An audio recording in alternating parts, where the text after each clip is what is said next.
We shall see the King when he comes. Oh, he's coming in power. We'll hail the blessed hour. We shall see the King when he comes. We shall see the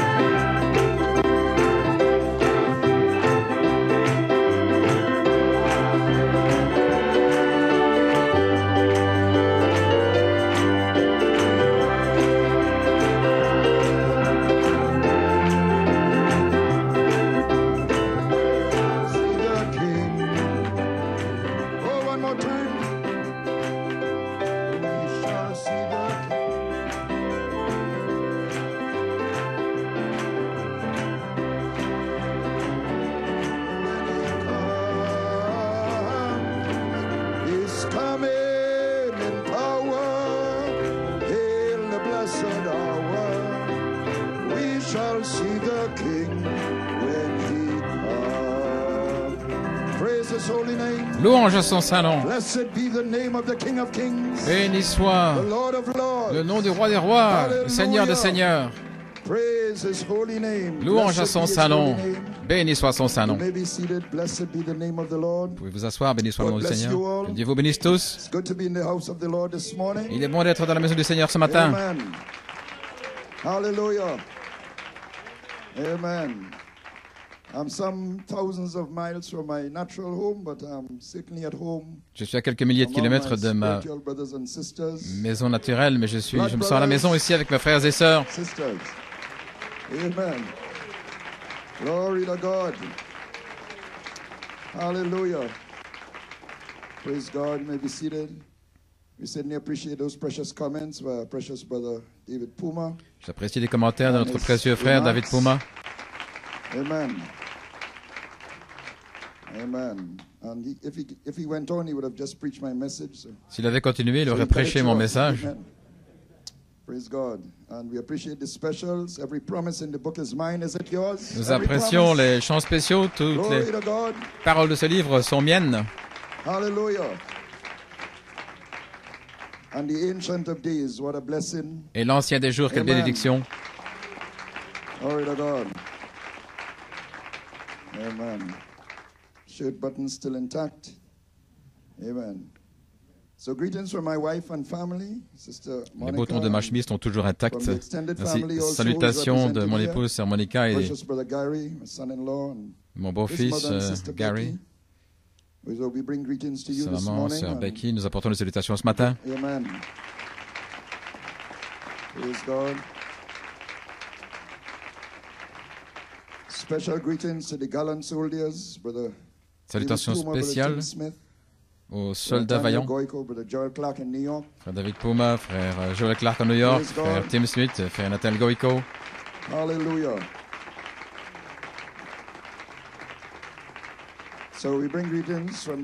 Salutations de l'Assemblée locale chez nous à la maison, qui sont connectés ce matin. Et salutations aussi à ceux qui sont connectés. Je crois que Londres est connecté. Nous vous saluons. Frère Blewett. Où est la caméra?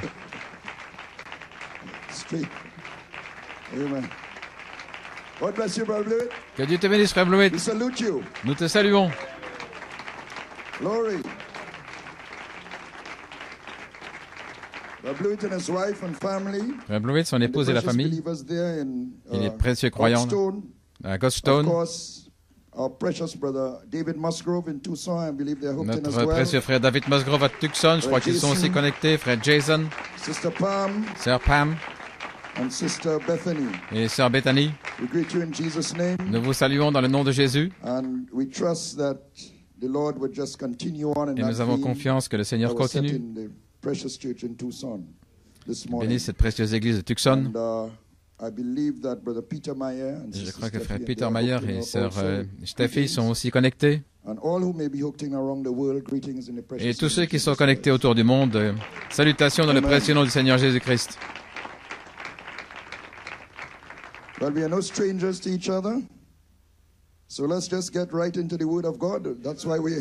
Entrons directement dans la parole de Dieu, c'est pour ça que nous sommes ici. Nous allons prendre Apocalypse chapitre 1, versets 10 à 16. Oui, Daniel 7. Et Apocalypse 20, verset 12. Apocalypse 1, à partir du verset 10. Puis Daniel 7. Puis nous reviendrons à Apocalypse 20.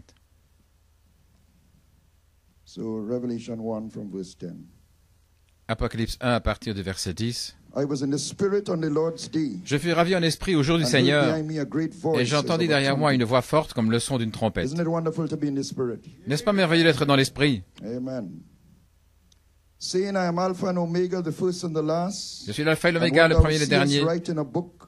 Ce que tu vois, écris-le dans un livre et envoie-le aux 7 églises, à Éphèse, à Smyrne, à Pergame, à Thyatire, à Sardes, à Philadelphie et à Laodicée.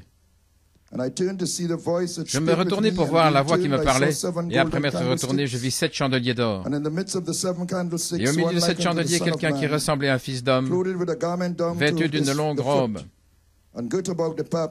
ayant une ceinture d'or sur la poitrine. Sa tête et ses cheveux étaient blancs comme de la laine blanche, comme de la neige. Ses yeux étaient comme une flamme de feu. Et ses pieds étaient semblables à de l'airain ardent, comme s'il était embrasé dans une fournaise. C'est le symbole du jugement. Et sa voix était comme le bruit de grandes eaux. Il avait dans la main droite 7 étoiles, et de sa bouche sortait une épée aiguë à 2 tranchants, et son aspect était comme le soleil lorsqu'il brille dans sa force. Daniel 7, quelques versets dans Daniel 7. Versets 9 à 10. Puis nous irons au verset 13. Je ne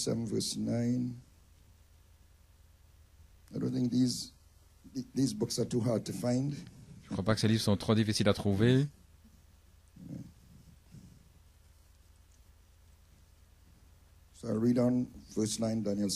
Daniel 7. I beheld till the thrones were cast down, and the Ancient of Days did sit. Je vis jusqu'à ce que les trônes furent placés et l'Ancien des jours s'assit, son vêtement était blanc comme la neige, ses cheveux comme de la laine pure, son trône était des flammes de feu. Les roues du trône, un feu brûlant, un fleuve de feu coulait sortait devant lui. 1000 milliers le servaient, et des myriades de myriades se tenaient devant lui. Le jugement s'assit, et les livres furent ouverts. Versets 13 à 14. Je voyais dans les visions de la nuit, et voici quelqu'un comme un fils d'homme vint avec les nuées des cieux, et il avança jusqu'à l'Ancien des jours, et on le fit approcher de lui. Et on lui donna la domination et l'honneur et la royauté, pour que tous les peuples, les peuplades et les langues le servissent. Sa domination est une domination éternelle, qui ne passera pas, et son royaume, un royaume qui ne sera pas détruit. Et nous voyons dans l'Apocalypse 5 qu'ils jettent leur couronne qui nous a rachetés de toute langue et peuple. L'agneau prit le livre. Mais ici nous voyons l'Ancien des jours qui reçoit la domination. Puis nous voyons au verset 27. Et le royaume et la domination et la grandeur des royaumes sous tous les cieux seront donnés au peuple des saints du Très-Haut, dont le royaume est un royaume éternel, et toutes les dominations le serviront et lui obéiront. Nous voyons ici l'Ancien des jours, le Fils de l'homme ici, et nous voyons l'épouse. Elohim Logos l'épouse, dans le même modèle. Béni soit le nom du Seigneur. Et puis nous allons prendre Apocalypse 20, un verset, le verset 12.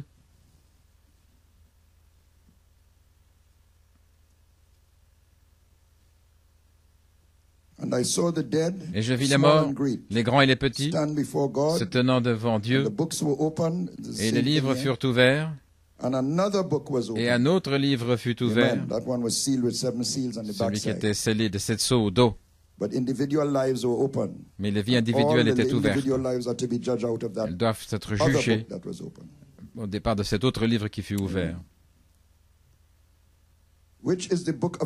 qui est le livre de vie. Et les morts furent jugés d'après les choses qui étaient écrites dans le livre selon leurs œuvres. Le Seigneur ajoute la bénédiction à la lecture de sa parole. Courbons la tête dans un mot de prière. Père Céleste, nous te remercions d'être ici, rassemblés, avec ton précieux peuple, Seigneur, luttant dans la vie quotidienne avec les hauts et les bas, luttant et criant à toi pour la perfection. Mais oh Dieu, combien ils sont précieux à tes yeux. Tu as donné ton sang pour eux. Et le Seigneur connaît les siens. Nous te remercions pour eux, cher Père, tous ceux qui sont ici, ceux qui sont connectés, et tous ceux qui verront ceci après. Nous prions que ton Saint-Esprit maintenant m'ôte du chemin complètement, que ta puissance et ton esprit, l'Ancien des jours, s'établissent ici à la chair et sur les gens. Hallelujah. Oh God. Oh Dieu. And may you speak to us, Father. Et parle-nous, Père. Straight from the book. Directement du livre. Grant it, Lord. Accorde-le. Have your perfect way. Et ton chemin parfait. When we leave here, nous puissions partir d'ici en disant qu'il était bon d'être là. Grant it, Father. Accorde-le, Père. Have your way, Lord. Et ton chemin. Nous le demandons dans le nom de Jésus. Amen and amen. Amen et amen. Gloire à Dieu. Hallelujah. You may be seated, amen. Pouvez vous asseoir. Praise God. Gloire à Dieu. Glory to God. Amen. So for a title, ainsi comme titre, la sagesse et la puissance de l'ancien des jours est sur l'épouse. Et un sujet et une aspiration appelé au trône du juste jugement par la nuée étant tournée. Nous voulons continuer dans la veine des réunions de Tucson que vous venez de traverser. Gloire à Dieu. L'épouse colombe Ambre s'est tournée à l'ouest et elle fait encore une chevauchée vers la gloire. Nous devons croire au temps présent ce que Dieu est en train de faire. Nous voyons les grandes choses au temps du prophète, etc. Mais qu'est-ce que Dieu a fait depuis ce temps-là? L'ange n'est pas retourné. Le prophète a quitté la terre. Frère Coleman a quitté la terre. Des grands hommes ont quitté la terre. Billy Graham est parti. Mais l'épouse continue de suivre l'ange. Et l'ange fait une œuvre. Il n'est pas parti depuis le départ du prophète. Le cri du roi est dans le camp. Gloire.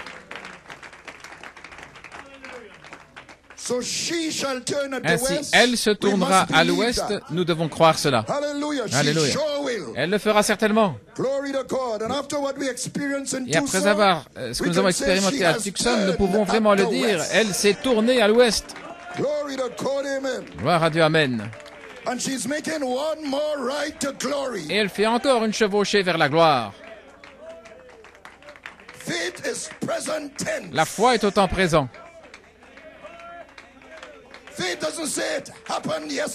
La foi ne dit pas c'est arrivé hier et ça va arriver demain. Non, la foi est maintenant.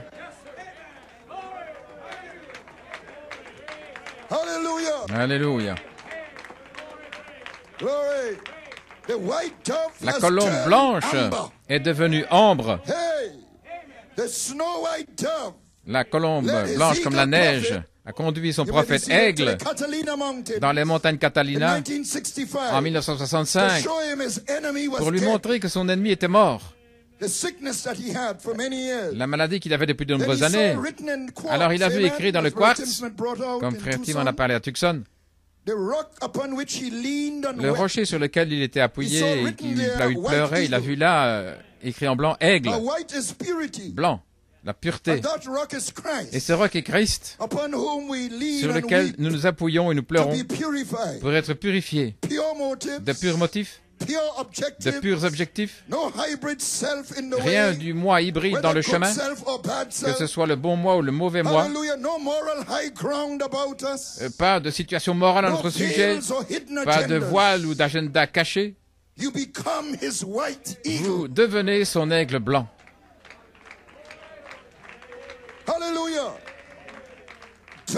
la colombe conduisant l'aigle. Voilà ce qu'il a dit. Et vous penseriez que ce serait autrement. L'aigle puissant, que ce serait lui qui conduise la colombe. Mais ce n'est pas ainsi que Dieu l'a conçu. L'aigle représente sa force et sa puissance, oui, mais la colombe représente sa nature. Amen. Et Dieu met la nature là, dans la conduite. Parce que voilà ce qu'il en est de la puissance. C'est pour faire de vous un participant de sa nature divine. Pour vous former à l'image parole. Et lorsque vous placez la nature et la puissance ensemble, alors vous avez l'aigle blanc. Alléluia. Blanc, c'est la pureté du caractère de Dieu. Et l'aigle, la puissance pour édifier ce caractère en vous. En remuant le nid comme il le trouve bon, afin que vous puissiez voler en solo. Regardez sa grande puissance dans la création, se déplaçant sur la surface des eaux. Et cette puissance ne menait qu'à une seule chose, ce jour où Dieu a dit, faisons l'homme à notre image, selon notre ressemblance, la grande puissance de la création. Le prophète a dit que c'était la colombe qui roucoulait sur la face des profondeurs. La colombe guidait sa puissance créatrice pour préparer le monde à son image. La déité dans la chair. Regardez Jean, ce prophète aigle, cherchant cette colombe, qu'elle descende pour identifier l'agneau de Dieu. La colombe conduisant l'aigle vers l'agneau. Le prophète a dit que la puissance vivifiante a ouvert les 7 sceaux et que sous ce 7e sceau se trouvait le caractère de la déité, l'esprit originel de l'homme, les vertus, les tonnerres. C'était la colombe conduisant la puissance vivifiante vers une manifestation d'elle-même dans une peau humaine. Gloire à Dieu.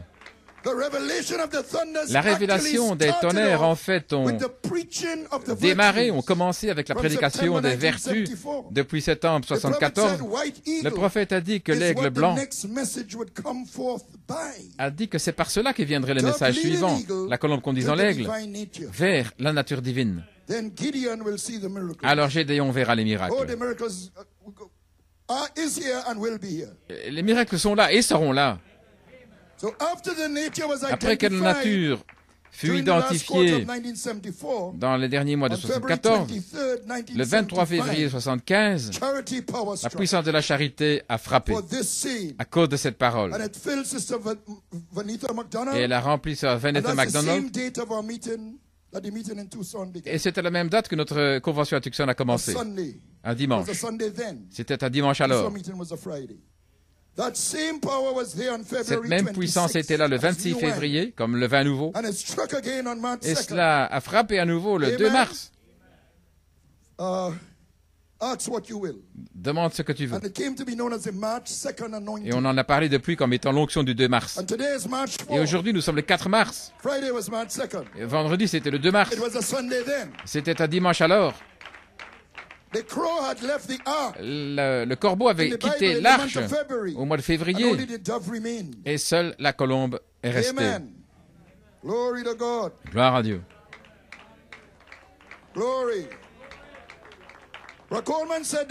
Frère Coleman a dit que la puissance avait frappé à 75 pour l'envoyer pour prêcher les tonnerres, pour faire un appel à l'épouse, un appel pour être participant de la nature divine. Mais nous devions arriver à la page 304 pour saisir ces choses que les 7 tonnerres ont fait entendre. Attendez que les 7 tonnerres fassent entendre leur voix à ce groupe. Alléluia. Qui peut prendre la parole et la manier. Et qu'est-ce que les tonnerres ont fait entendre? Voyons, les tonnerres ont fait entendre le triple mystère. Et je veux le prouver. C'est le triple mystère que Dieu avait gardé secret depuis avant le commencement. Et le prophète a dit que ce secret était voilé dans les Écritures de la Genèse à l'Apocalypse. Et les 7 tonnerres sont sur le dos du livre de ces Écritures de la Genèse à l'Apocalypse. Donc, quand vous enlevez ces sceaux, cela révèle les sceaux du triple mystère qui était voilé dans les Écritures. Alléluia.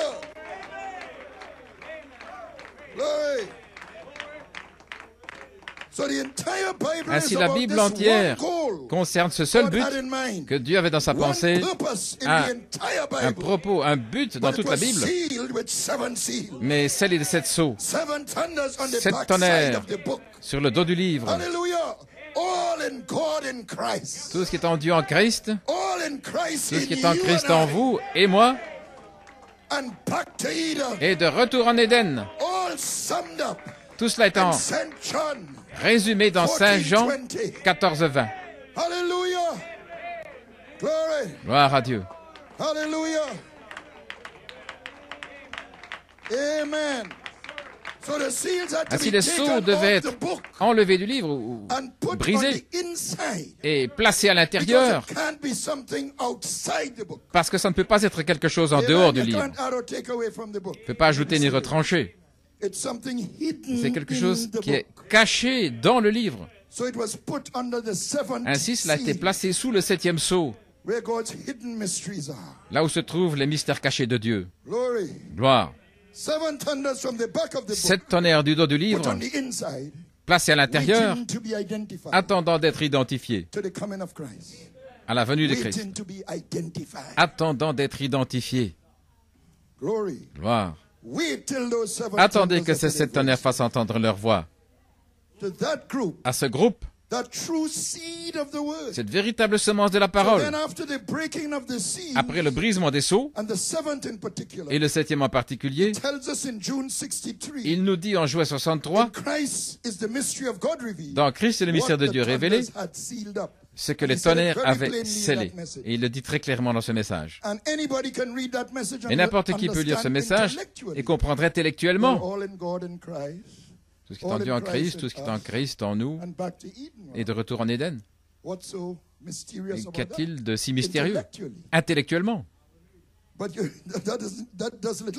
Mais ça ne fait pas de bien. Si vous avez une petite foi mentale, peut-être, oui.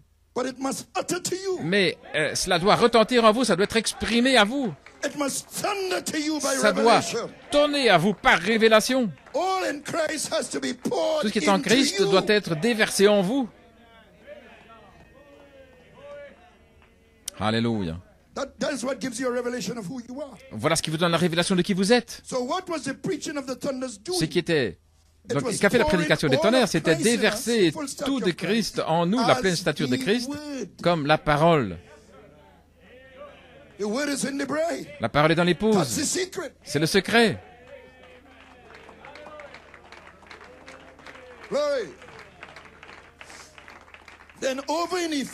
Alors, dans les Éphésiens, cela nous est vivifié.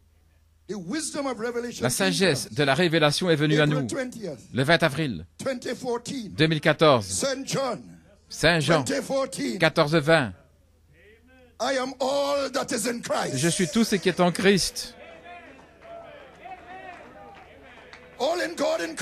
Tout ce qui est en Dieu en Christ, tout ce qui est en Christ en moi, et nous sommes réveillés. Tout ce qui est en Christ, je suis Saint-Esprit.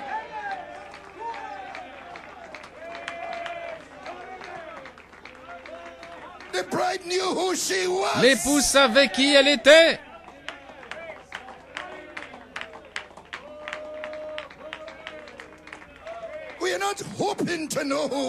Nous n'espérons pas savoir qui nous sommes, nous savons qui nous sommes.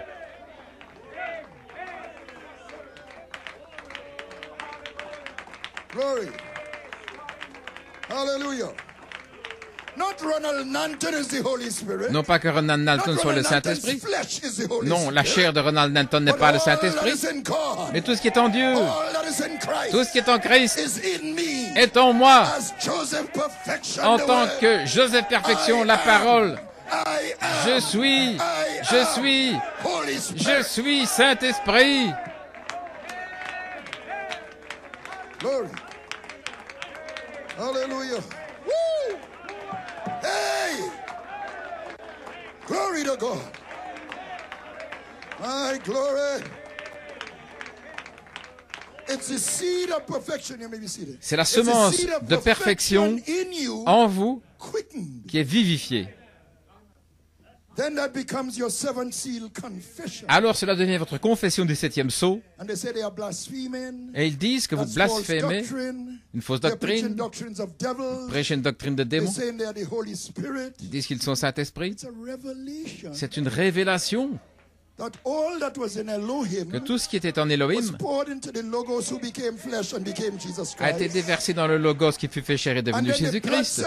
Et puis la cellule de sang a été brisée, frère David Puma, et s'est répandue afin que tous ceux qui étaient en Christ dans la cellule de sang puissent être en vous et moi. Qu'est-ce que ça fait de moi à l'intérieur? Saint-Esprit, l'épouse de la parole. Alléluia.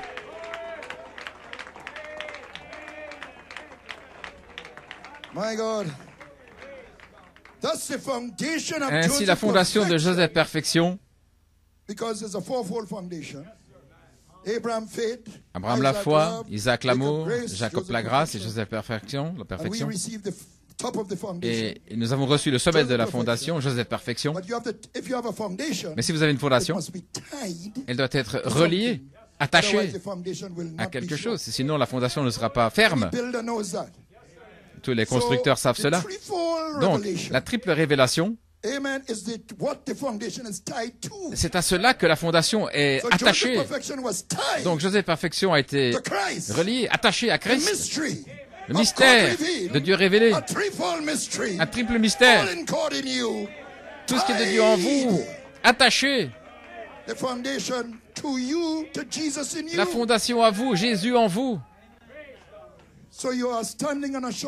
Ainsi, vous vous tenez sur une fondation ferme. J'ai mis en Sion l'épouse comme fondement une pierre éprouvée, une précieuse pierre angulaire, un sûr fondement.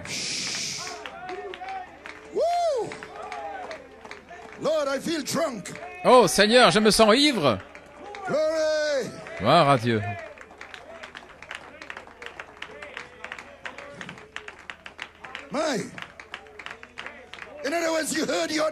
Autrement dit, vous avez entendu votre nom. Le mystère de ce qu'est le livre. Pas simplement le mystère dans le livre, mais ce qu'est le livre. Le triple mystère. Tout Dieu en Christ et Christ en vous. Retour en Éden. Le mystère de ce qu'est le livre, c'est votre nom. Gloire à Dieu.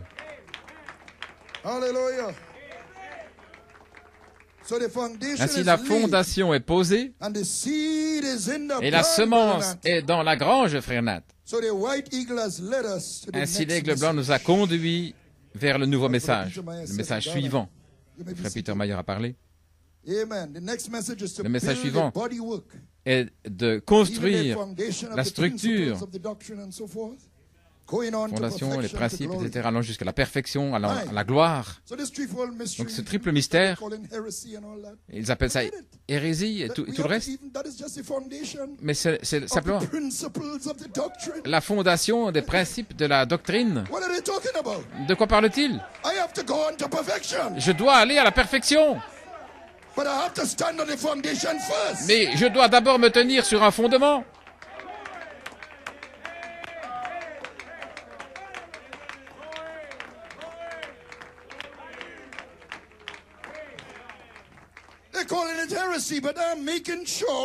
Ils appellent ça une hérésie.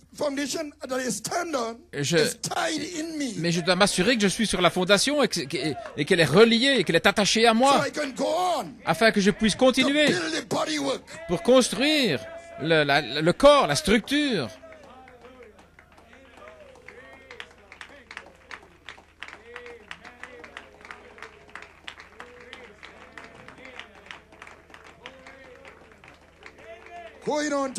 Allant jusqu'à la gloire. Le prophète a laissé un message dans sa tanière qu'il n'avait pas prêché. Le message suivant. Dans sa tanière, il avait laissé, dans son bureau, il avait laissé des notes. Et le Seigneur a inspiré prêcher au départ de notes, sans que lui les prêché. Spécialement si c'est un prophète.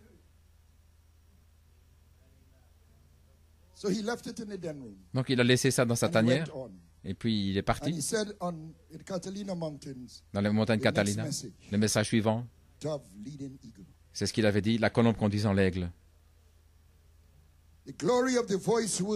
La gloire de la parole voix révélant ses plans de gloire. Il s'agit de la gloire du Seigneur. Et c'est relié à cette lumière ambre.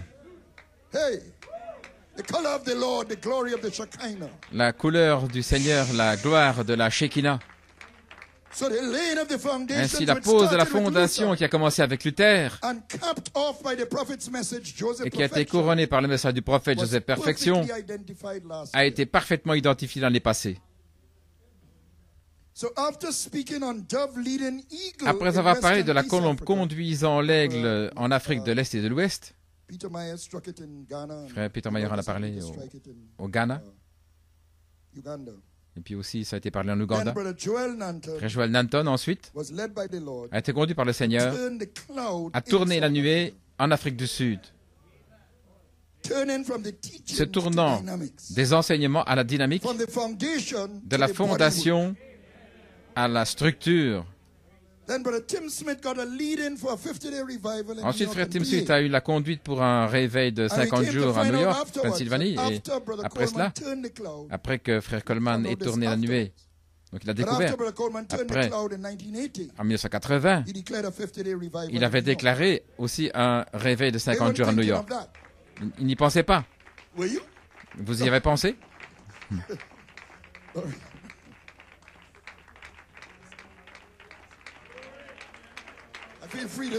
Je me sens libre ce matin.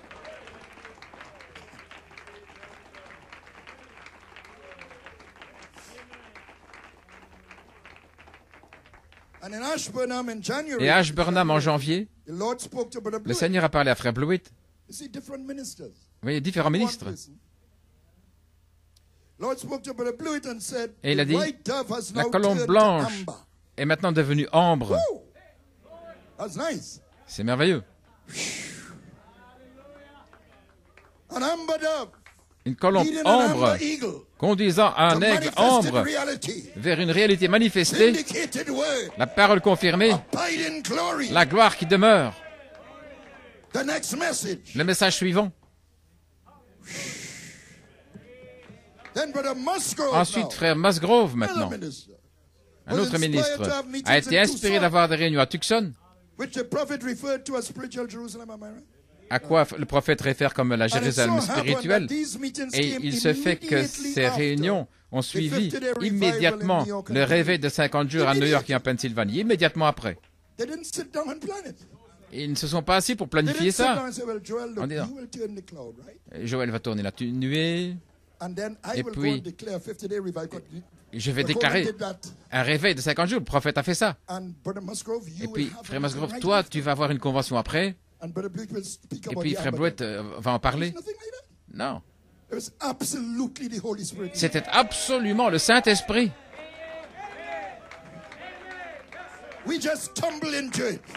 Nous sommes simplement arrivés en chancelant là-dedans. Gloire à Dieu.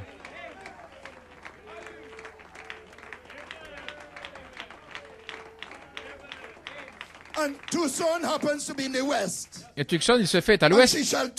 Et elle se tournera à l'ouest.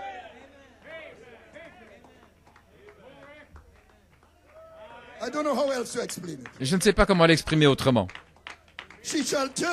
Elle se tournera à l'ouest et le fera certainement. Ainsi, le message suivant est ici. Frère Coleman a étudié ces notes dans la tanière du prophète. Il a saisi le message suivant. Et nous en sommes directement dans la vision prophétique. Ce n'est pas un 8e messager, il n'est pas un messager. Il n'y a que 7 messagers. Mais quelqu'un devait aller chercher un message que le prophète n'avait pas prêché, mais qu'il avait laissé dans sa tanière. Quelqu'un devait aller le chercher et le prêcher. Quelqu'un devait prendre le manteau d'Élie. Quelqu'un devait le ramasser. Alléluia. Gloire à Dieu. Alléluia. Amen. Glory. Glory to God. So we are right in the prophetic vision of it. Nous en sommes dans la vision prophétique. Nous avons vu clairement comment la commission de Josué était reliée aux réunions d'Afrique du Sud et de Calcutta en Inde. Nous en avons entendu parler à Tucson. Et comment cet Anglais chevauchant jusqu'au Cap de Bonne-Espérance. Un Anglais, waouh! L'endroit même des réunions en Afrique du Sud, directement après Calcutta. La première fois que nous avions des réunions à Calcutta, ici l'année passée, et puis l'Afrique du Sud. Et ces deux visions, où il a vu cette grande chose arriver à Calcutta, reliée à l'Afrique du Sud, et reliée à la commission de Josué.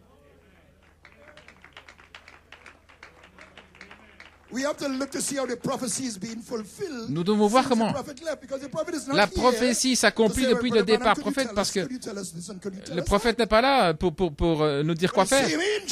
Mais le même ange est ici. Alléluia.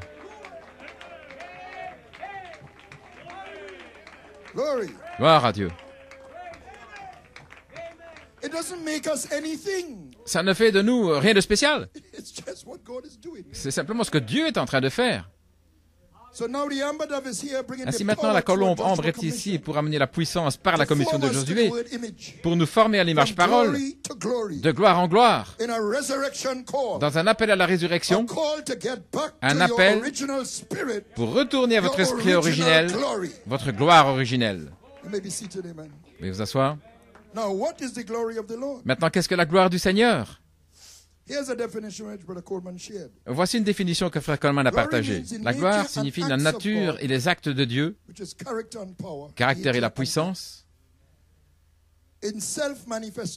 dans une manifestation de soi, ce qu'il est essentiellement et ce qu'il fait. À nouveau, la nature et la puissance.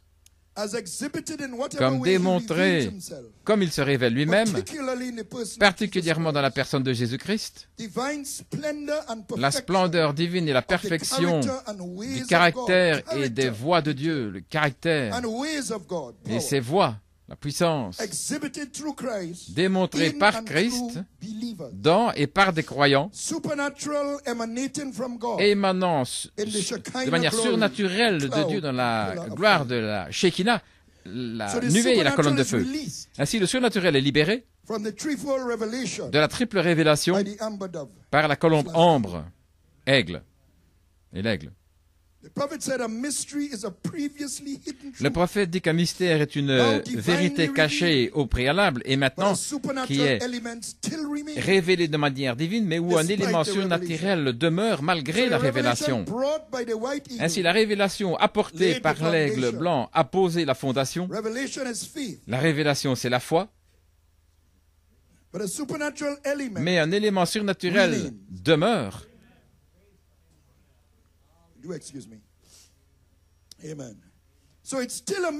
Donc c'est encore un mystère jusqu'à ce que l'élément surnaturel émane de Dieu pour nous ramener à notre gloire originelle,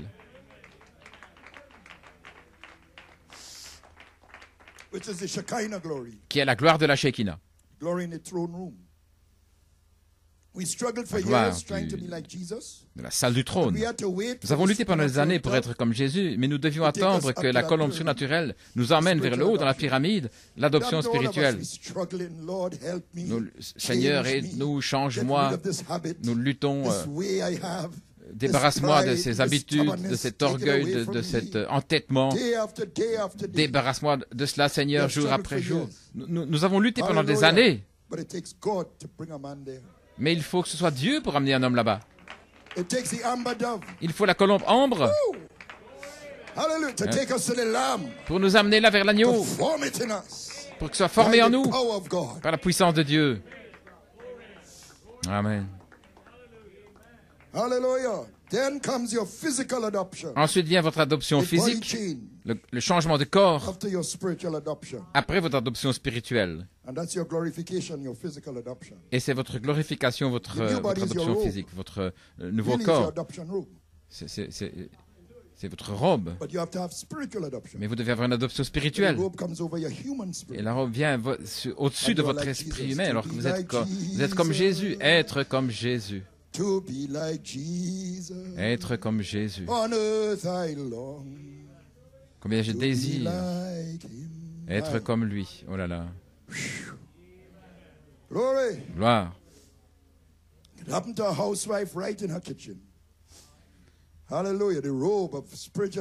Arrivé comme une femme dans sa cuisine, cette robe descendant.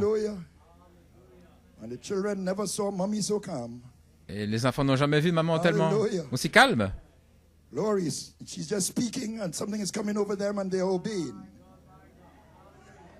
Quelque chose descend sur eux.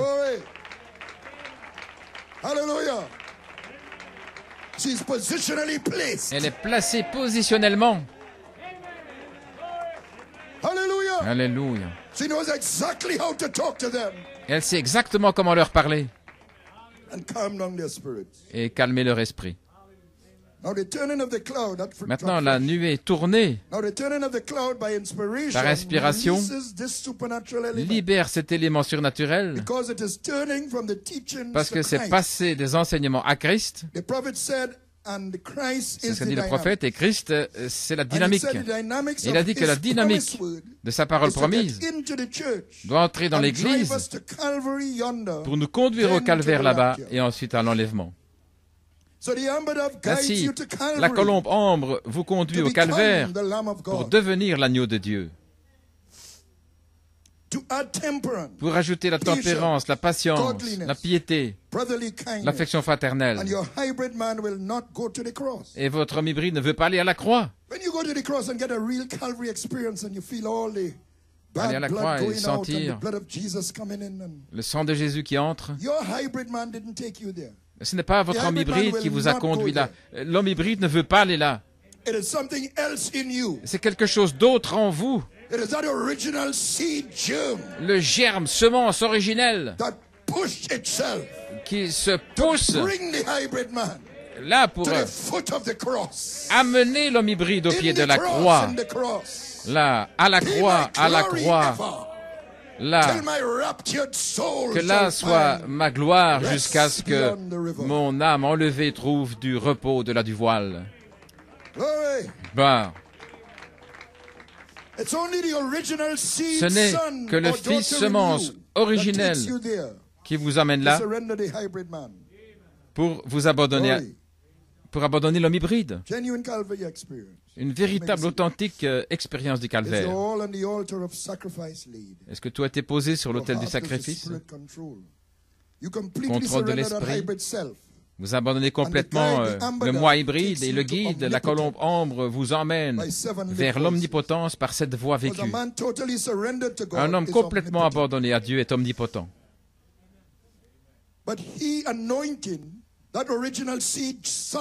Mais loin cette semence en vous à la croix, et c'est ce qui vous conduit à la croix. Et il vous guide, parce que c'est le devoir du guide. de vous faire passer de la vertu à la connaissance, à la tempérance, à la patience, à la piété. C'est le devoir du guide, pas votre devoir.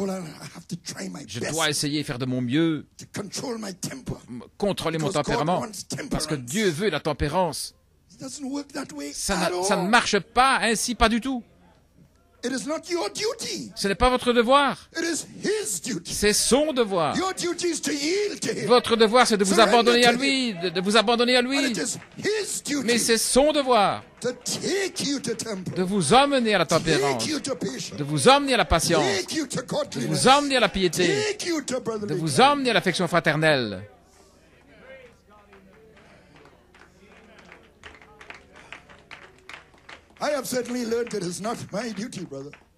J'ai certainement appris que ce n'est pas mon devoir. C'est son devoir de le faire. Ainsi, la colombe ambre est ici. Et quel merveilleux évangile, quelle bonne nouvelle que nous puissions ajouter le corps, la structure. La fondation devait être établie premièrement. Et maintenant, nous pouvons ajouter le corps, la structure. Croyez-vous cela? Alléluia. Tous ceux qui croient disent Amen. Gloire. Alléluia.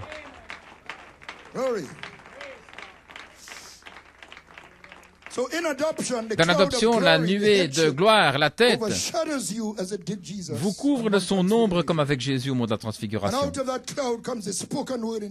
Et de cette nuée vient la parole parlée dans votre vie, la voix de sa gloire excellente, la gloire de la dernière pluie, la voix de la création, de la résurrection, la puissance sur les éléments, puissance de guérison, de salut. Maintenant, que signifie cette nuée qui vous couvre de son ombre? Ça veut dire que vous devenez un avec l'ancien des jours, dont il est question dans Daniel 7.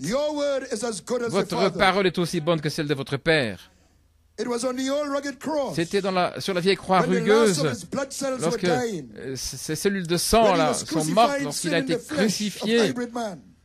La chair, dans la chair de l'homme hybride, il a fait cette grande transition de son message, le cri, à la voix de la résurrection, de la mécanique à la dynamique. Je me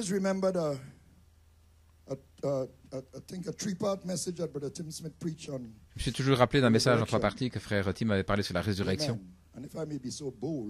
Et si je peux avoir l'audace,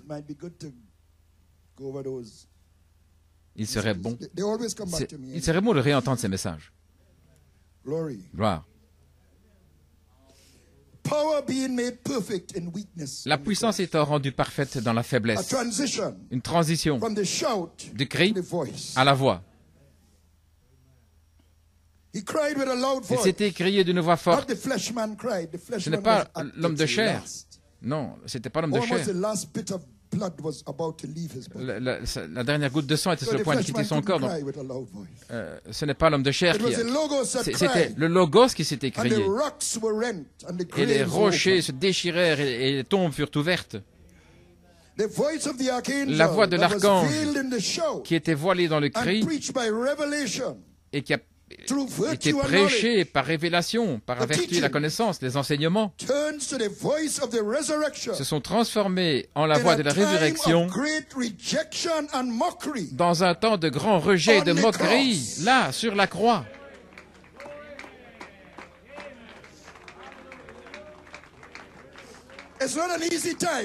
Ce n'est pas un temps facile, ça semble chaotique, comme si c'était complètement lessivé. C'est à ce moment-là qu'il se passe une transition du cri à la voix, de la mécanique à la dynamique.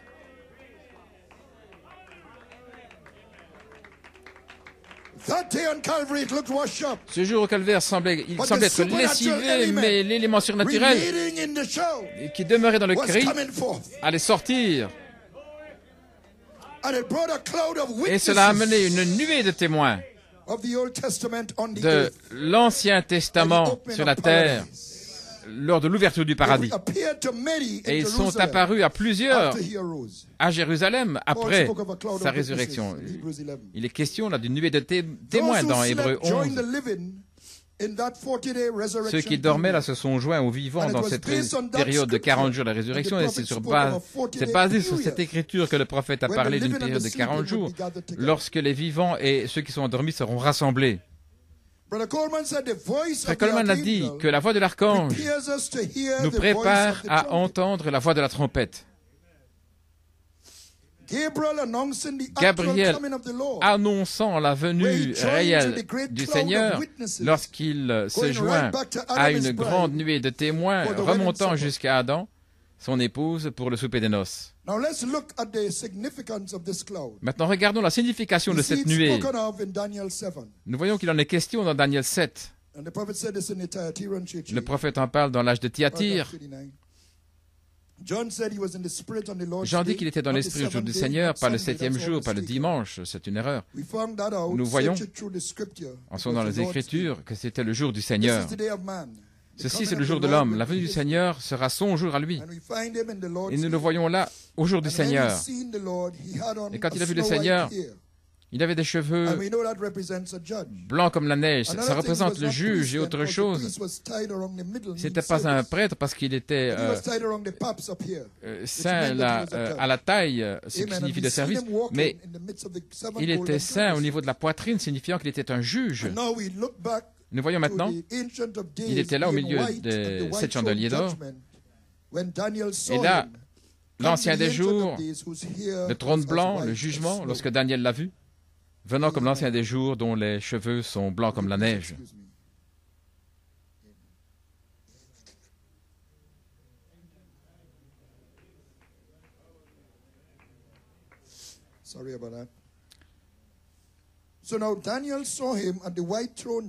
Daniel l'a vu au jugement du trône blanc lorsque les livres furent ouverts et l'épouse le servant. Si vous lisez Daniel 7, vous verrez comment le jugement a été donné à quelqu'un de semblable au Fils de l'homme, au sein du Très-Haut, son épouse. Il est bon de lire Daniel 7. Dans l'exposé des 7 âges de l'Église, dans l'âge de Sardes, l'épouse est assise là avec lui dans le jugement, 1 Corinthiens 6. Ne savez-vous pas que les saints jugeront le monde? Est-ce que vous êtes indigne de juger les plus petites choses? Ne savez-vous pas que nous allons juger les anges? Combien plus les choses de cette vie? Apocalypse 3, 21. Celui qui vaincra, je lui accorderai de s'asseoir avec moi dans le trône, tout comme moi j'ai vaincu, et je me suis assis avec mon Père dans son trône. Ainsi l'épouse est avec lui dans le trône. Comme elle doit juger le monde, elle doit s'asseoir dans le jugement avec lui. Et c'est exactement ce que Daniel a vu. Daniel 7, 9 à 10, je vis jusqu'à ce que les trônes furent placés et que l'ancien des jours s'assit, son vêtement était blanc comme la neige, et les cheveux de sa tête comme de la laine pure. Son trône était comme des flammes de feu, les roues comme un feu brûlant, les roues du trône. Ézéchiel, que les créatures vivantes étaient dans ses roues.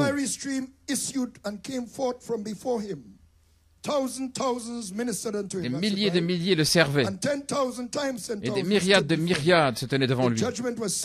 Le jugement fut placé, les livres furent ouverts. Voyez-vous, c'est la même scène. Des milliers de milliers qui le servent sont l'épouse.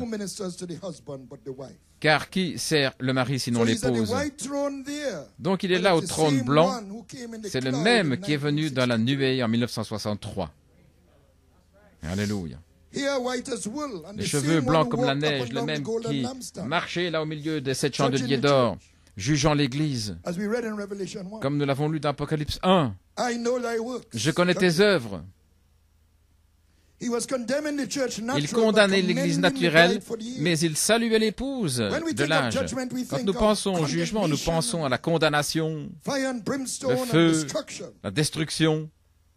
Mais ce n'est pas ça. Le jugement, c'est de dire qui est innocent et qui est coupable. C'est juger en justice. Le prophète parle de ce grand flot de justice qui s'écoulait de la grande fontaine d'esprit avant le commencement. Et il a dit qu'à cause de sa justice, vous devez avoir la loi, et la loi doit avoir le jugement, sinon ça ne fait pas le bien. Et Melchisédek est le roi de justice. n'ayant pas de commencement de jour ni fin de vie. Il est l'ancien des jours, l'ancien du temps lui-même, avant le commencement. Et il s'assied en jugement avec l'épouse.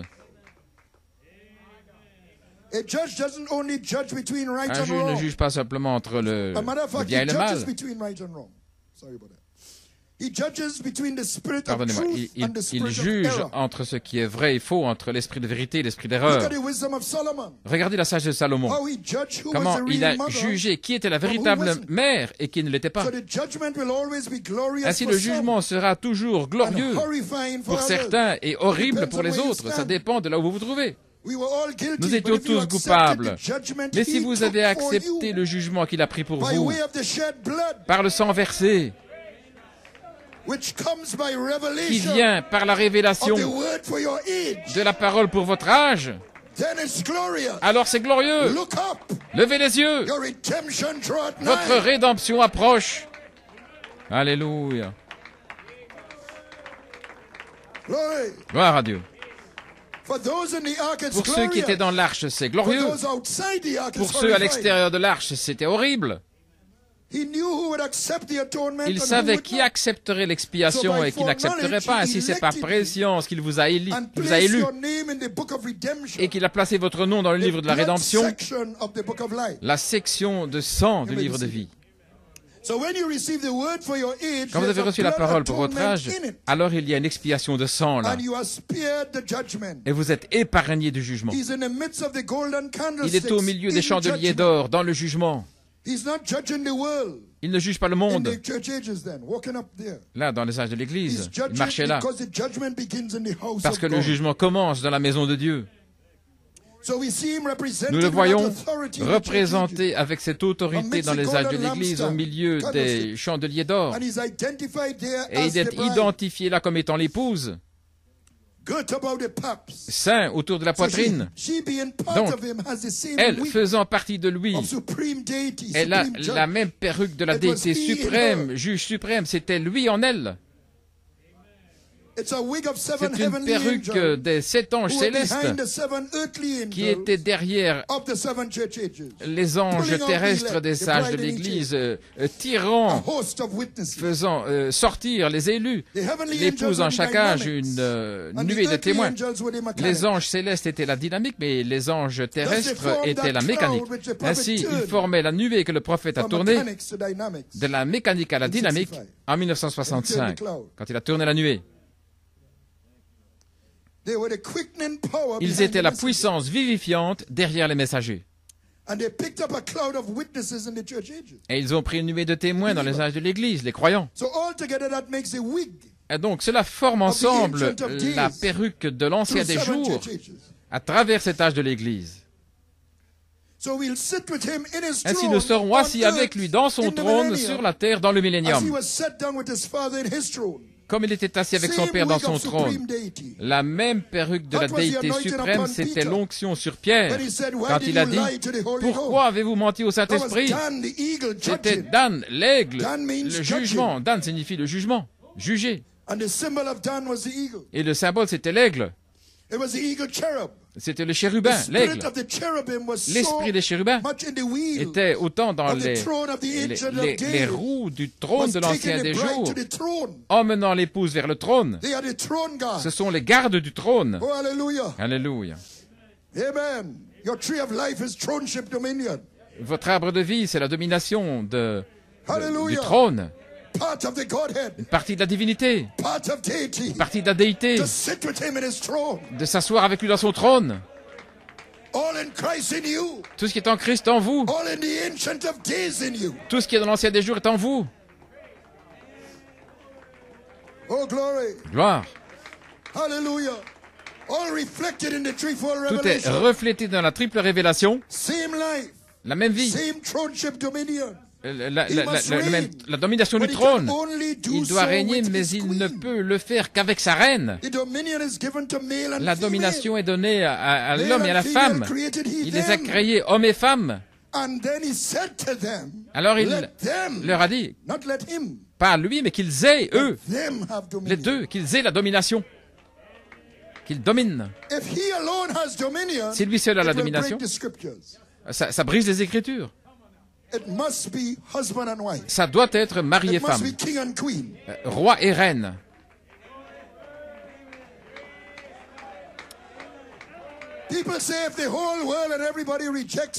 Les gens disent si tout le monde Christ, si le monde rejette, Christ va régner quand même. Non, non, il doit avoir sa reine. Il ne peut pas briser sa propre parole. Donc il a une reine qui est déjà là, scellée, délivrée, dans la section du sang, du livre de vie de l'agneau. Voilà pourquoi il a pris le livre. Quand il a pris le livre, il a reçu la domination et la gloire et un royaume. Et sa reine doit être là pour qu'il règne. Alléluia. Gloire à Dieu. Partageons de manière égale. Que veux-tu, reine Esther? Même si c'est à la moitié de mon royaume, tu l'auras. Partageons de manière égale. Partageons avec la déité, là, dans le trône, hommes et femmes, mari et femme, roi et reine.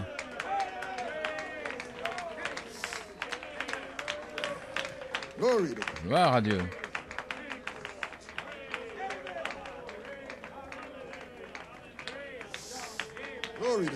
Gloire à Dieu. Praise God. You may be seated, amen. Now, after speaking in Hebrews 11 of the Après avoir parlé dans Hébreux 11 des héros de la foi de l'Ancien Testament, l'apôtre Paul les appelle une nuée de témoins en regardant à Jésus qui est placé là à la main droite du trône. La main droite signifie la puissance du trône, la domination. Maintenant, les témoins de l'Ancien Testament ne pouvaient pas entrer dans la présence de Dieu parce qu'ils étaient sous le sang des boucs. Mais lorsque Jésus a pris leur jugement, le leur et le nôtre, ils furent rassemblés avec les vivants sur la terre. Et voici une citation que frère Gary m'a donnée dans le message de l'enlèvement, paragraphe 171. Regardez le cri et la voix ici. La même chose lors de sa venue. Il a rendu l'esprit. Et à ce moment-là, le sacrifice était parfait. Et le paradis s'est vidé. Et les saints de l'Ancien Testament sont revenus sur la terre, marchant avec lui, là, lors de son enlèvement. Maintenant, je place son enlèvement ici, en utilisant cette citation. Je place son enlèvement à la fin des 40 jours, lorsque la nuée l'a reçu là et qu'il a disparu de leurs yeux. Si c'est ainsi, si c'était son enlèvement, je le crois, les saints de l'Ancien Testament doivent avoir été témoins de la manière dont il a ouvert leur entendement aux Écritures, ce qui était du nombre, là, pendant 40 jours. Mais ils devaient entendre. Nous avons été précurseurs, nous avons vu cela comme une ombre. Alors il ouvrit leur entendement pourquoi Christ devait souffrir. Hallelujah. Alléluia.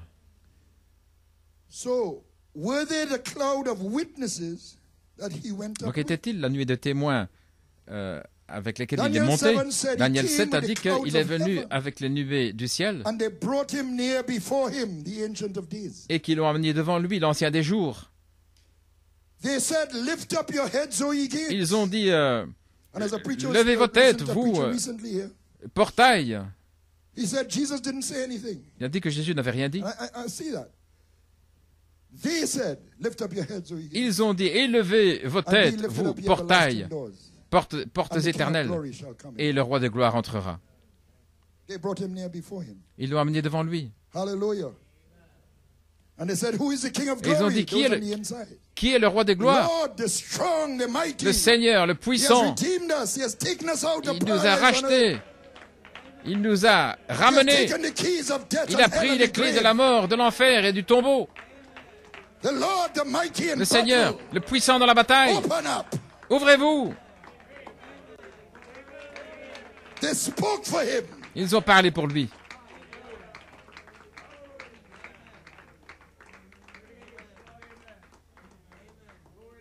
Donc il a ramené l'épouse de l'Ancien Testament dans son domaine, dans sa gloire, comme la tête de l'Ancien Testament. Maintenant, amenant l'épouse du Nouveau Testament dans sa tête du corps entier, l'Ancien et le Nouveau. Ainsi, cette nuée vous représente comme étant la partie de la tête du corps. Daniel 7 dit qu'il a été amené devant l'Ancien des Jours, et l'Ancien des Jours a vu ses mains et ses pieds. Il savait que c'était l'agneau immolé dans sa pensée. Il lui a donné son nom éternel, JVHU, et sa perruque de déité suprême et de jugement. Daniel 7 dit qu'il a reçu la domination et la gloire, et un royaume qui ne passera jamais. Ce serait le temps où il prendra le trône de son père David, mais avant là, il doit avoir sa reine pour s'asseoir avec lui dans le même trône. Pour faire cela, il doit la racheter. Elle est écrite comme rachetée. Ainsi, JVHU vient dans 7 noms composés, 7 noms de rédemption. Parce que le Rédempteur, l'attribut de Rédempteur était maintenant pleinement activé dans ce nom sacré. Parce qu'il était dans ce nom sacré depuis Genèse 2. Mais c'était un père.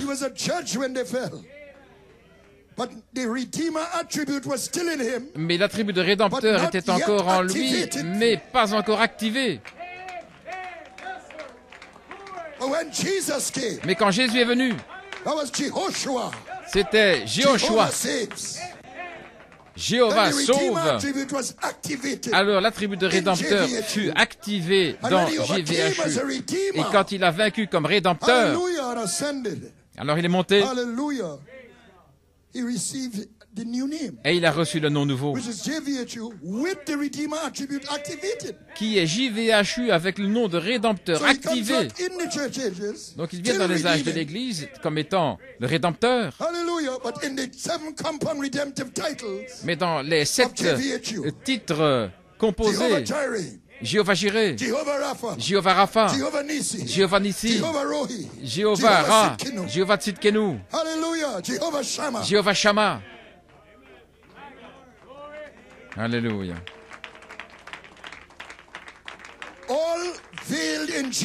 Tous voilés en Jésus. Parce qu'il est encore en train de racheter dans l'œuvre de rédemption. Alléluia. Amen. Glory. Gloire à Dieu. So you may be seated, amen. But in Jesus, the Redeemer attribute, dans Jésus, l'attribut de Rédempteur a été activé. But at the end now of the church ages, mais à la fin des âges de l'Église, gloire à Dieu, he comes in a personage of the Ancient of Days. Il vient dans le personnage de l'Ancien des Jours. Maintenant, il était dans ce personnage dans les âges de l'Église, mais en train de faire cette œuvre de rédemption parce que corporellement, il était dans son poste d'intercesseur, faisant intercession pour les erreurs dénominationnelles dans les âges de l'Église, etc. Gloire à Dieu. Dans l'œuvre de la rédemption. Mais c'était la rédemption par jugement. Le prophète a prêché un message comme cela. La rédemption par jugement. Pas le jugement final, mais des jugements temporaires. Séparant l'Église de l'épouse, reprenant l'Église, mais saluant l'épouse, parce qu'elle était élue par préscience et prononcée non coupable. J'étais coupable, mais Jésus, avec un amour spécial, m'a sauvé par sa grâce. Il a plaidé mon cas. Jésus a laissé tomber les accusations. Jugement, c'est le jugement, mais vous êtes épargnés. La perruque suprême de la déité suprême du juge. Mais il a pris votre place. Alléluia. Oh, my. Merci Seigneur.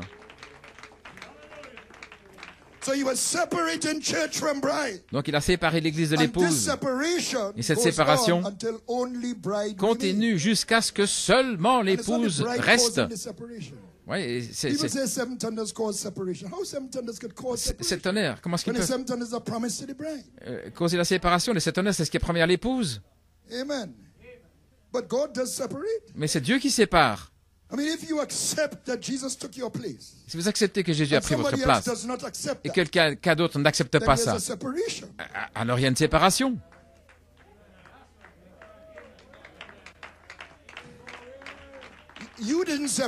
C'est pas vous qui vous êtes séparés, mais il y a une séparation. Parce que c'est la nature du jugement. C'est l'ancien des jours qui ouvre les livres des vies privées et qui juge, qui fait une séparation entre l'Église et l'épouse. C'est la parole qui fait ça. Parce qu'un autre livre fut ouvert, scellé de 7 sceaux, et il est venu avec cette perruque de la déité suprême, et il a ouvert le 7e sceau.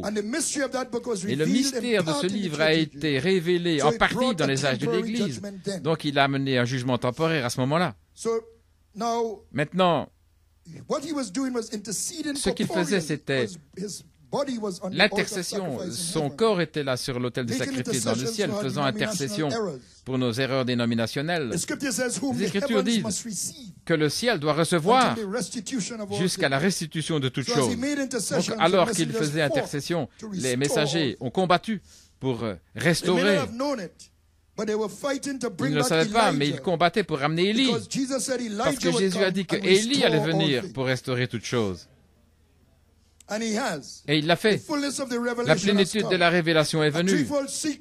Un triple secret pour réclamer sa reine. Le 7e sceau est un sceau de réclamation. Il ne pouvait pas réclamer sa reine dans la condition où elle était avant ce temps-ci, parce que la plénitude de la parole, la plénitude de l'expiation n'était pas encore venue. Dans le premier sceau, il dit « Oh, c'est un plan formidable ». Jusqu'à ce qu'il arrive à ce dernier ange maintenant. Il a un certain mystère. Il les rassemble tout cela, tout ce qui avait été perdu dans les autres âges, toutes les vérités qui n'avaient pas encore été vraiment révélées. Alors que la révélation vient, alors il révèle ces choses en son jour. C'est le message de l'ange du la 7e Église, révélant tous les mystères du passé, toutes les choses du passé. Apocalypse 10, 1 à 7, c'est ce qui doit être. Maintenant, souvenez-vous, au jour du 7e ange, quand il va retentir, faisant retentir la trompette de l'Évangile, il doit terminer tous les mystères de Dieu. Quand on est arrivé au dernier message, il a relié tout ce qui avait été laissé par les autres. Il n'est pas un message certain, un certain message. Tout ce qu'il devait faire, c'était relier tous les points qui avaient été laissés, le baptême d'eau, la divinité, le message. Nous avons cru la parole, le message. C'était la première pluie. Tout ce qu'il faisait, c'était corriger tout ce qui n'a pas été fait dans les âges de l'Église. Amen. Vous ne pouvez pas dormir dans une maison qui n'est pas en ordre, qui n'est pas nettoyée, Sœur Nanton. La prochaine fois, elle va me rappeler ça. Gloire à Dieu. Il a restauré la première pluie, donc il fait sortir toutes les erreurs de l'Église.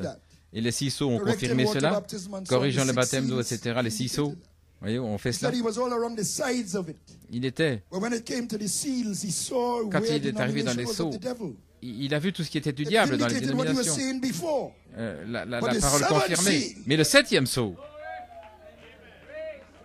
ça c'était le message.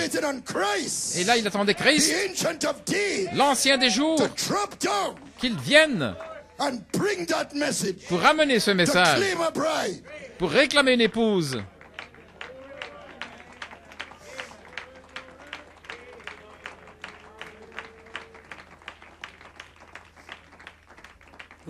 Gloire à Dieu. Because what I have found is like there is a kind of thing that goes through the message. J'ai découvert que quelque chose se passe dans le message. Ça doit être dans la parole. L'ordre de l'Église, ne pas couper les cheveux, s'habiller correctement. Et tout ça, c'est bien. C'est la première pluie. C'est simplement pour vous préparer pour le message. Il attendait que Christ vienne. Le Seigneur est descendu du ciel avec un cri. Et ils ont dit qu'il reviendrait de la même manière qu'il est parti. Avec une nuée, l'ancien des jours est venu, frère. Il est descendu.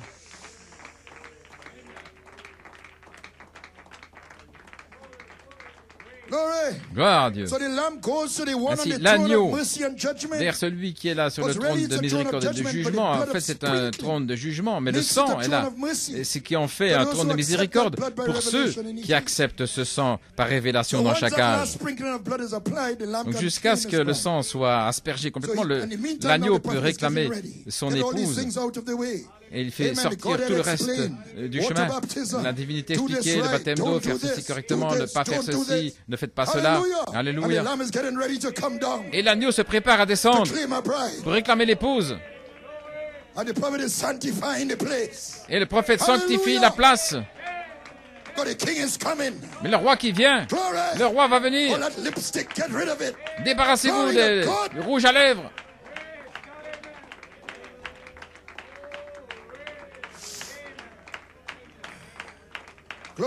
Gloire. Donc il prend le livre de celui qui est sur le trône. Jean l'a vu comme un agneau, prenant le livre. Daniel l'a vu, recevant la domination et la gloire et le royaume de l'ancien des jours. C'est la même chose. Le livre est le titre de propriété de la terre. La domination qu'Adam avait perdue. Ça veut dire qu'il reçoit la même perruque de déité suprême et de jugement, comme l'ancien des jours. La même identité. Et en 1963, il descend avec cette perruque. Il descend dans ce nom nouveau pour réclamer ses sujets, sa reine, sous la forme d'un corps épouse composé de plusieurs membres, une nuée de témoins représentés dans cette nuée, les cheveux comme de la laine pure. Alléluia. Alléluia. Il vient réclamer la partie de la tête de ce corps pour relever le nom des morts sur son héritage. Alors il commence à réclamer le voile de peau du prophète pour révéler le Fils de l'homme. Elohim dans une peau humaine, selon Genèse 19, le prophète était une gerbe agitée pour nous, pour que nous puissions entrer, être réclamés. Et il réclame l'épouse comme un lion, parce qu'il est roi, le roi qui réclame sa reine. Le lion a rugi qui ne craindrait. Le Seigneur a parlé qui ne prophétiserait. Mais avant de terminer, que Dieu m'aide à montrer la signification de la nuée qui est tournée dans la réclamation de l'épouse. Quand le prophète a tourné la nuée en 65, il a tourné des enseignements à Christ et vous pouviez voir son visage là et ses cheveux blancs comme la laine, l'ancien des jours, un fils de l'homme révélant le fils de l'homme comme l'ancien des jours. Et il l'a identifié comme la puissance vivifiante. Mais il avait aussi identifié la nuée directement comme les 7 tonnerres. Dans Dieu caché dans la simplicité et puis se révélant de la même manière. Je ne dois pas prendre n'importe qui, ce que n'importe qui dit, mais ça doit être inspiré. Et je crois que les 7 anges qui détiennent ces 7 tonnerres vont l'accorder. Donc ces 7 anges dans la nuée détenaient le mystère, directement connectés à la nuée. Il a aussi directement connecté la nuée au tonnerre dans Christ et le mystère de Dieu révélé dans les derniers jours. La chose formidable dont il a parlé, il a montré ces 7 tonnerres. Et le magazine Look et Life montre ce cercle de lumière, la nuée, qu'ils ne pouvaient pas comprendre et ne le connaissent pas encore maintenant. Les tonnerres, ils ne le savent pas encore. Donc la révélation des tonnerres nous connecte à la nuée, à l'ancien des jours. Et la 6e année après la prédication des tonnerres, Frère Coleman fut inspiré de tourner la nuée. Et nous savons, selon Lévitique 25, que la 6e année est l'année de la bénédiction commandée. Et lorsque la nuée fut tournée, l'Esprit se déversa. Il a tourné à New York, l'Esprit s'est déversé. Maryland, l'Esprit s'est déversé. En France, l'Esprit s'est déversé. En Afrique du Sud, l'Esprit s'est déversé. La puissance vivifiante.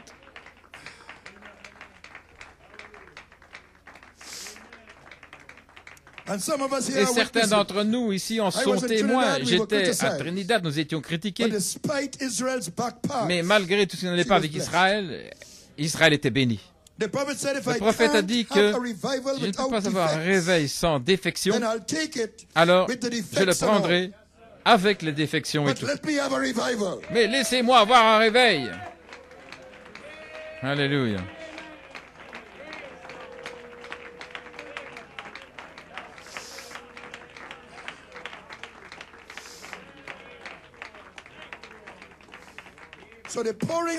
Ainsi, le déversement de l'Esprit entourant la nuée, suivant la révélation des tonnerres, a confirmé que la révélation des 7 tonnerres est véritable. Ainsi, la nuée se connecte aux tonnerres, et les tonnerres, comme nous avons dit avant, se connectent directement au triple mystère qui a été prêché en juin 63. La nuée, les tonnerres, le triple mystère. En fait, le prophète a prêché le 7e sceau comme un message de Christ, dans Christ et le mystère de Dieu révélé. En mars, il en a parlé en parabole. Le soir du 7e sceau, si vous lisez le message du 7e sceau, où va-t-il? Quel est le message là? Il le voilait aux yeux des sages et des intelligents. Comme on a dit que tous les démons de l'enfer sont venus ce soir-là du 7e sceau. Il l'a caché. Alléluia. Mais c'est parlé dans Christ et le mystère de Dieu révélé en juin. Gloire. Il a dit que c'est un secret. Il l'a gardé secret. Personne n'en savait rien. Même les anges ne comprenaient pas avec vous. Il ne l'a pas révélé. C'est la raison pour laquelle, sous notre 7e mystère, il y avait le silence. Il parle là du triple mystère. Donc il a pris le triple mystère et il nous l'a dit clairement que c'est le mystère du 7e sceau. Tout ce qui était en Dieu a été déversé en Christ pour se révéler en Christ, et tout ce qui est en Christ dans son épouse, et puis de retour en Éden, le royaume restauré. C'est le secret sous le 7e sceau. Et ce sceau contient la venue du Seigneur. Il vient premièrement en Christ, le Fils de l'homme, révélé comme déité suprême, le juge suprême, puis dans l'épouse, la même déité, le juge, assis avec lui dans son trône. Ensuite, de retour au royaume qui est tombé en Éden, de retour avec lui, le roi et la reine, mari et femme, mâle et femelle, dans la domination. Voilà comment cette venue de l'ancien des jours se déroule. Daniel a vu quelqu'un de semblable au Fils de l'homme. Et le prophète, il lui fut dit d'aller à l'ouest. Il fut amené près de lui là au mont Sunset. Et il fut emporté dans cette nuée. Il a reçu la couronne du juge suprême. Et en juillet 63, il a accusé cette génération d'avoir crucifié Jésus-Christ la 2e fois. Et puis après ça, il a ordonné frère Coleman et frère Hunt. C'est curieux, c'est juste après. Il condamne tous les ministres et puis il en ordonne 2. Peut-être que là, ils ne devaient pas être condamnés, accusés ces 2-là.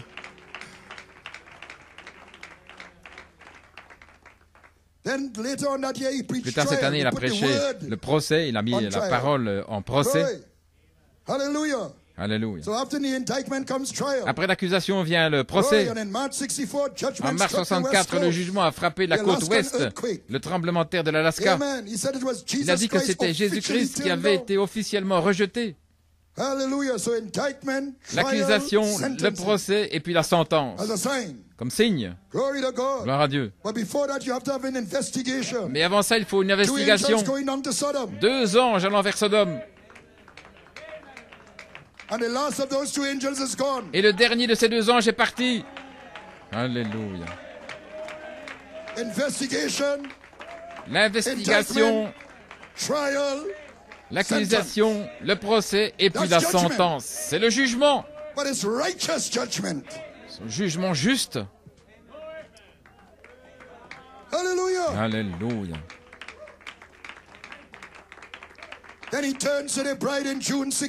Alors en juin 64, il se tourne vers l'épouse. Venez au dévoilement du Dieu puissant. Alléluia. Oh my. The bride called to the throne room itself. L'épouse appelée dans la salle du trône, le lieu très saint, et elle fut trouvée non coupable. Oh, gloire. L'Ancien des jours qui juge. En 65, il a révélé le juge suprême à l'épouse en tournant la nuée. Son visage était tourné vers la droite. Il a pardonné aux pécheurs. Il a pardonné à l'épouse. Et ce voleur a eu le privilège, comme frère Tim a dit un jour, de déclarer le message dans le paradis. Il vient, il va venir, il vient. Alléluia. Il avait ce grand ministère de dire à tous ceux qui étaient dans le paradis. Daniel, la pierre qui a été taillée, oui. Celui, la roue au milieu de la roue, oui, oui, c'est lui. L'agneau, oui. Je l'ai vu là, à la croix. Il a dit qu'il serait avec moi aujourd'hui dans le paradis. Oh, réveillez-vous.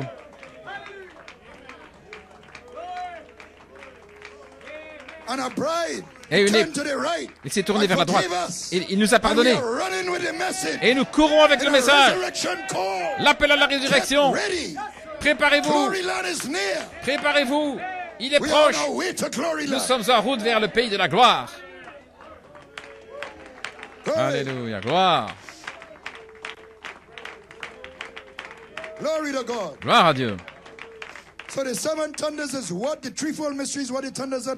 Ainsi, voilà ce que les tonnerres ont fait entendre, triple mystère. Mais nous devions attendre, Apocalypse 18 à 11, que cela vienne à Éphésiens 4,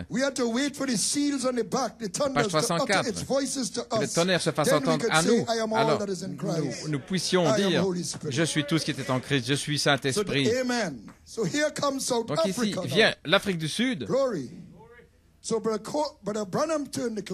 Branham a tourné la nuée. Frère Coleman a tourné la nuée. La même nuée. Et voici maintenant en Afrique du Sud. Et le Seigneur inspire Frère Joël à tourner la nuée. L'esprit se déverse. Il y a des remplissages et des réemplissages. La puissance vivifiante. Pour se tourner de la fondation de la mécanique, les principes de la doctrine, l'enseignement à la dynamique. Donc le prophète l'a tourné, identifiant la nuée avec Christ, l'ancien des jours. Frère Coleman l'a tourné pour identifier avec les tonnerres. Et dans les Éphésiens, elle a été tournée pour l'identifier avec la triple révélation. Cela termine le cycle, le triple mystère. Tout cela est relié ensemble. Maintenant, l'élément surnaturel a été libéré pour édifier le corps sur la fondation qui a été posée, l'emmener de gloire en gloire, conduite par la colombe ambre. Ainsi, où en sommes-nous? Le 4 mars, l'Ancien des jours s'identifie avec l'épouse. Les milliers qui sont assis avec lui, les saints du Très-Haut, et ils prennent possession du royaume par la foi. Tout d'abord par la foi. Daniel 7, 18. Les musiciens,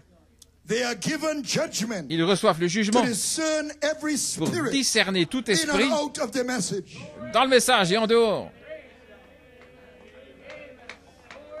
Alléluia. Alléluia. Pour connaître la différence entre 2 Timothée 3 et la véritable épouse. La différence entre Matthieu 24, 24 et Éphésiens 4.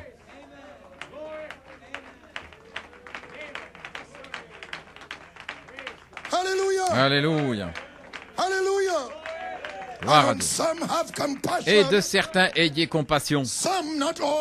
Certains, pas tous, mais en faisant une différence. Amen.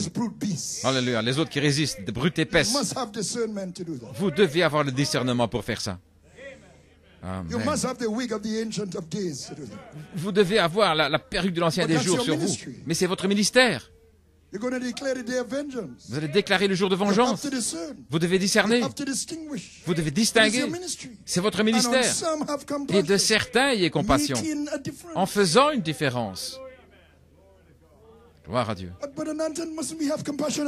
Mais frère Nanton, est-ce que nous ne devons pas avoir compassion de tous? Non, il a dit de certains. De certains. Pensons que Christ, c'est l'amour. Non, et de certains, ayez compassion. En faisant une différence. C'est un jugement juste. C'est Marie-Madeleine qui devient devant Jésus. Oui, ils disent que Jésus est amour.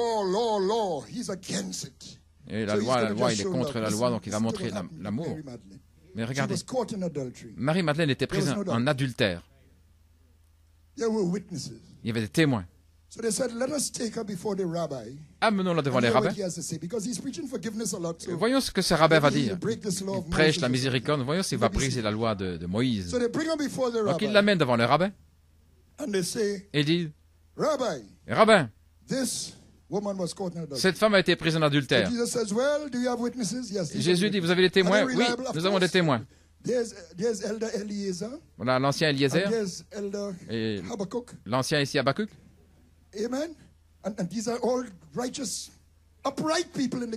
Et ce sont des gens droits dans la communauté. Il dit, ah oui, oui, oui, c'est bien, vous avez raison. Vous avez absolument raison. Ce sont des témoins fiables, ils ont vu la femme dans l'adultère. Et Jésus, elle doit être lapidée à mort. Ils ont dit à Jésus, il dit, bien sûr, vous avez raison. Vous avez raison, tout est dans l'ordre.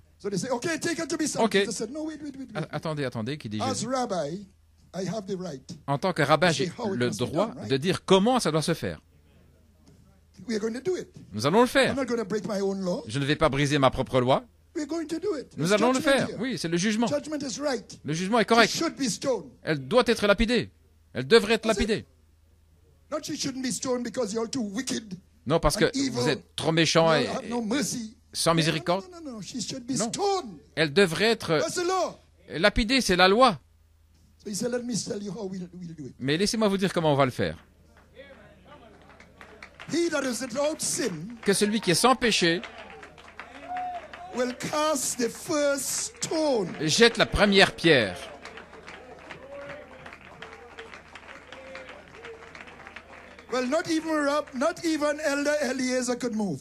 Et même l'ancien Eliezer ne pouvait pas bouger.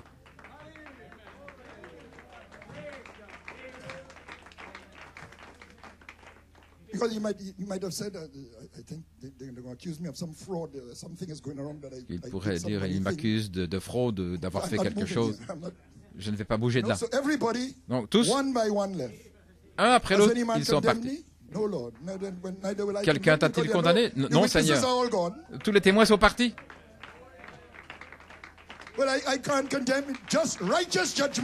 Maintenant, c'est un jugement juste. C'est encore le jugement. C'est encore le jugement. Moi non plus, je ne te condamne pas. Va ton chemin. Voici la sentence. Voici la sentence. Ne pêche plus. Alléluia. Alléluia. Alléluia. So may that cloud, may that wig ainsi que cette nuée, que cette perruque de l'ancien des jours repose sur vous. Alléluia. Afin de discerner tout esprit et faire ce qui est droit aux yeux du Seigneur. Que Dieu vous bénisse dans le nom de Jésus.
sound.